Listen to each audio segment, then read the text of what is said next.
Hello, I'm Emily Thornbury. I'm the Shadow Foreign Secretary, and I'm here with Councillor James Shiera, who has been Councillor re-elected for 10 terms.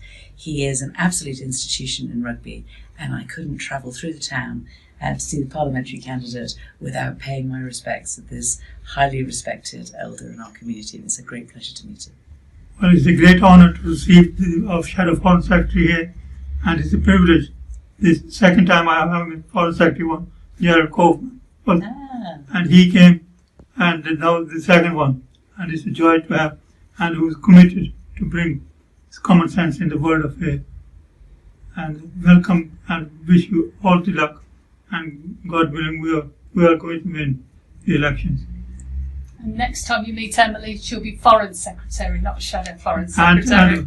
And I appeal to people to make every effort to vote for this election. This is a crucial election, and it's an election for actually fighting for justice and equality and fairness within the country and outside the country. And Labour is the only choice we have.